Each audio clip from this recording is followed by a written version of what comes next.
तो बच्चों, आज हम प्रश्न जो अनुच्छेद पर आधारित प्रश्न दिए हैं उन प्रश्नों को पढ़कर बात करेंगे। सृष्टि के कण कण में किसका अस्तित्व है? उत्तर इस तरह लिखिए। सृष्टि के कण कण में ईश्वर का अस्तित्व है। सेकंड क्वेश्चन है, मार्गदर्शन या परिश्रम के द्वारा सफलता मिलती है, इस पर अपने विचार व्यक्त कीजिए। हाँ, हमें जीवन में मार्गदर्शन या परिश्रम के द्वारा सफलता मिलती है। परिश्रम करने से हर काम सरल रूप से हो जाते हैं। मेहनत करने से दुख दूर हो जाते हैं। मार्गदर्शन का महत्व भी बड़ा है। जीवन में मार्गदर्शन से हम कभी गलत रास्ते में न जा सकते हैं। सब कामों को सही रास्ते पर करने का मौका मिलता है। इस तरह से इस प्रश्न को उत्तर दीजिए बच्चों। थर्ड क्वेश्चन है, अपने सपनों को साकार करने के लिए आप कौन कौन से प्रयास करेंगे? उत्तर इस तरह लिखिए। मैं अपने सपनों को साकार करने के लिए निम्न प्रयास करूंगा। हमेशा लक्ष्य को पाने के लिए मेहनत करूंगा। बुजुर्गों के मार्गदर्शन में काम करूंगा।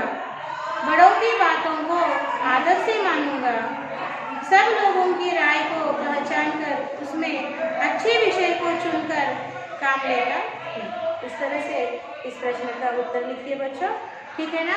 अब हम इस कविता पाठ के अगले भाग की चर्चा करेंगे। अगला भाग है उद्देश्य। इस कविता को आपके 10वीं के फर्स्ट लैंग्वेज के पाठ्य पुस्तक यानी टेक्स्ट बुक के में देने के पीछे क्या उद्देश्य है, व्हाट इज द एम, उसको हम समझेंगे। इस कविता द्वारा सामाजिक परिवेश से विद्यार्थियों को परिचित कराना, कवि को जो अनुभव हुए उनको फिर से बालकों के अंतःकरण में उद्घाटित करना तथा कविता के प्रति रुचि बढ़ाना इस कविता का मुख्य उद्देश्य है। जीवन की विषमताओं को एक सामान्य अनुभूति के स्तर पर सुलझाने का प्रयास इस कविता में किया गया है। कविता के द्वारा समाज में जो कुछ परिवेश यानी समाज में चलने वाली गतिविधियों का ज्ञान या परिचय आप विद्यार्थियों को देना और कवि के जो अनुभव है, अच्छे बुरे अनुभव, the experience of the poet, he is giving through this poem to all the students. So कवि के जो अनुभव है जीवन के अच्छे बुरे, उन अनुभवों से आप छात्राओं को, आप विद्यार्थियों को परिचित कराना। उसी तरह अंतःकरण में उद्घाटित बालकों के अंतःकरण में उद्घाटित करना कवि के अनुभवों को तथा कविता के प्रति रुचि बढ़ाना यानी इंटरेस्ट बढ़ाना। कविता के लिए आप विद्यार्थियों के मन में इंटरेस्ट बढ़ाना, रुचि बढ़ाना इस कविता का मुख्य उद्देश्य है। आगे देखिए विधा विशेष। जीवन में कोई ना कोई लक्ष्य होता है, वही लक्ष्य जीवन पर्यंत बनाए रखना चाहिए। कविता गहन वेदना एवं दार्शनिकता से भरी है। मनुष्य का जीवन अतीत के बिना अधूरा तथा वर्तमान के प्रति उदासीनता से भरा है। अतीत उसे सबल बनाता है जबकि वर्तमान उसे गतिशील बने रहने की प्रेरणा देता है। यही इस कविता की विशेषता है। समझ में आया बच्चों? अब हम इस कविता के विषय प्रवेश की ओर बढ़ेंगे। इस कविता का विषय प्रवेश सॉरी बच्चों, पहले हम इस कविता के कवि हरिवंश राय बच्चन जी का जीवन परिचय देखेंगे, जो फिल्म अभिनेता बिग बी कहते हैं ना हिंदी बॉलीवुड में, उस बड़े अभिनेता अमिताभ बच्चन जी बिग बी जी के पिताजी है। इनके जीवन का हम परिचय देखेंगे।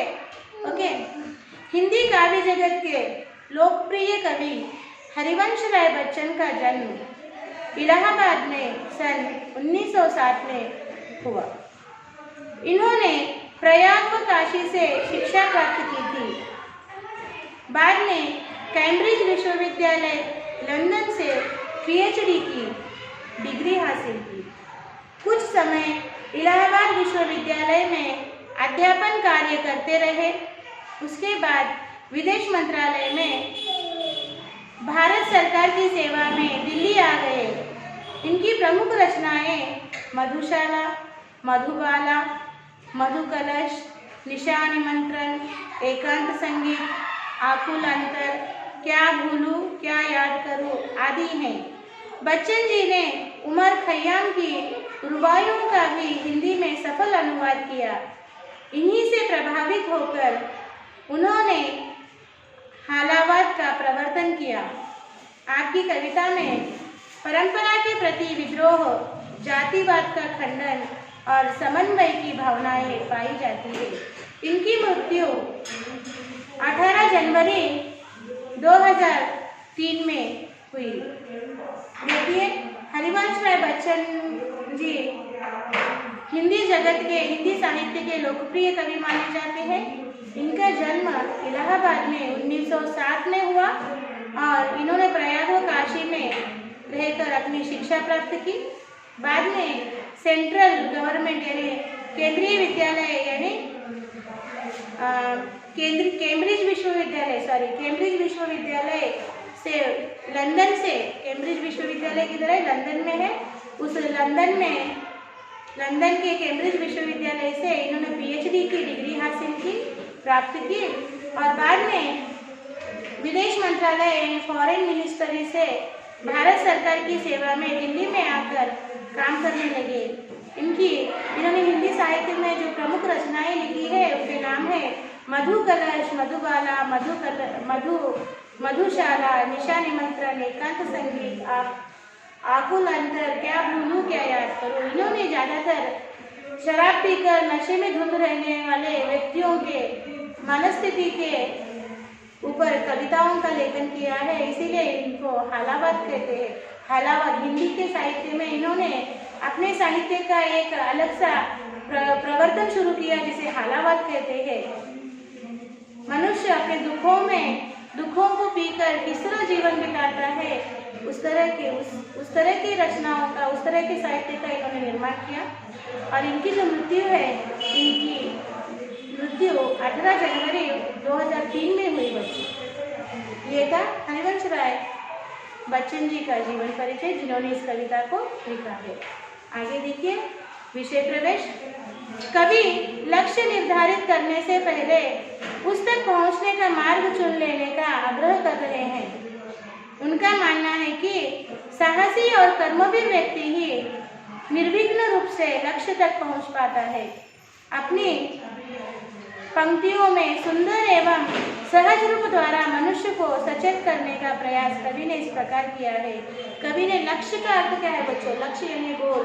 अगर जीवन में लक्ष्य है, गोल है, आपको क्या करना है विद्यार्थियों? आप सब विद्यार्थियों को, स्टूडेंट्स को आपका लक्ष्य होना चाहिए कि मैं कल आगे जाकर भविष्य में यह काम करूँगा, उसके लिए मुझे क्या क्या पढ़ना है, क्या क्या ज्ञान अर्जन करना है, उसका आपको टाइम टेबल बनवाना पड़ेगा। जीवन में अगर लक्ष्य होगा, उस लक्ष्य को साध्य करने के लिए आप कार्यरत रहोगे तो आप जीवन में जरूर सफलता पाओगे। उसी को कवि ने इस कविता रूप में हमें संदेश के संदेश दिया है। कविता में लिखकर संदेश रूप में कहा है कि लक्ष्य के लिए जियो। ओके, अब हम क्या करेंगे, इस कविता पंक्तियों को लिखकर उसका भाव और उसके शब्दार्थ समझेंगे बच्चों। ठीक है, अब आपका क्लास बुक खोलिए। ओके, और इस पंक्तियों को देखिए, मैं बोर्ड पर लिख रही हूँ, आपको क्लास बुक में लिखना है। ठीक है ना?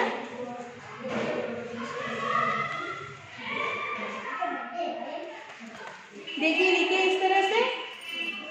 पूर्व चलने के बटोही, पूर्व चलने के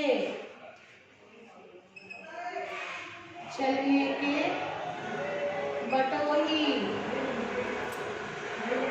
पूर्व चलने के बटोही, बाट की पहचान कर ले,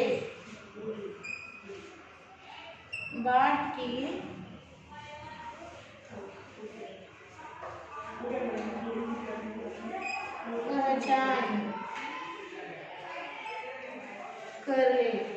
की पहचान कर ले। पुस्तकों में नहीं छापी गई,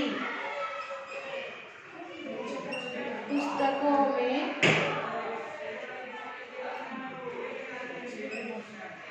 नहीं छापी गई, पुस्तकों में नहीं छापी गई इसकी कहानी,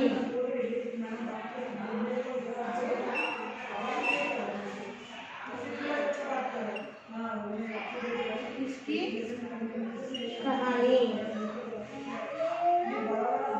अनगिनत राही गए, इस राह से उनका पता गया। अनगिनत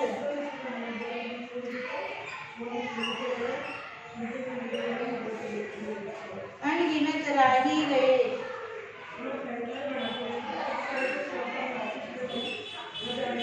अनगिनत राही गए इस राह से,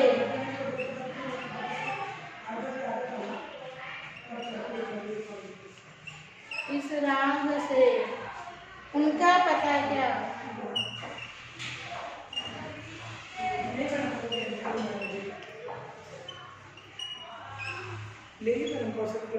उनका पता क्या।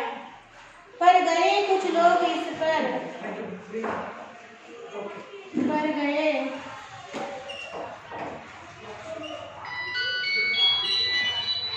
गए कुछ लोग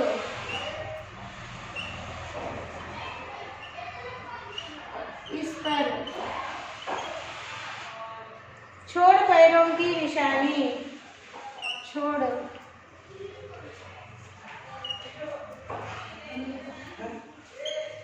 पैरों की निशानी।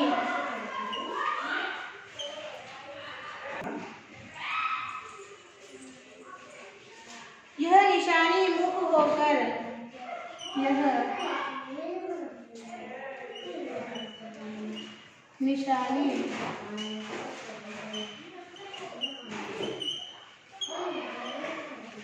मुख होकर भी बहुत कुछ बोलती है, भी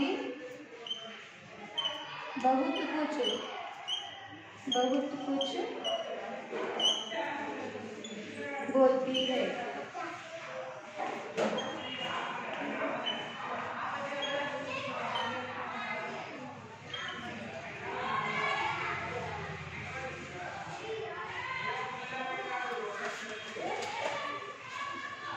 हाल इसका ज्ञात होता है, हाल इसका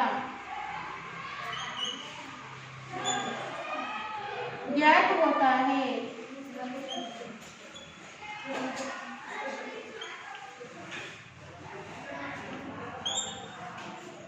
न औरों की ज़बानी, न औरों की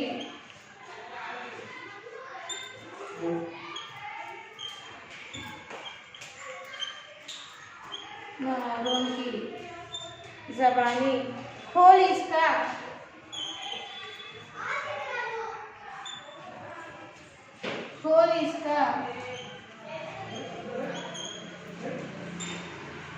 अर्थपंक्ति,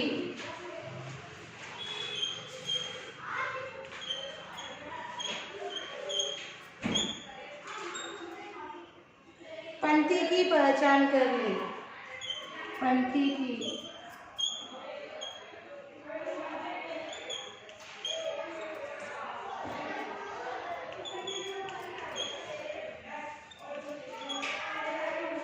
कर ले। ओके, इन पंक्तियों को आपको क्लास बुक में लिखना है बच्चों। और पहले मैं उसके पहले मैं आपको हम भाव जानेंगे इस पंक्तियों का। ओके, पंक्तियां हैं, पूर्व चलने के बटोही, बाट की पहचान कर ले, पुस्तकों में नहीं छापी गई इसकी कहानी, अनगिनत राही गए इस राह से उनका पता क्या, पर गए कुछ लोग इस पर, छोड़ पैरों की निशानी। यह निशानी मुख होकर भी बहुत कुछ बोलती है। हाल हाल इसका ज्ञात होता है न औरों की ज़बानी। खोल इसका अर्थ पंथी, पंथी की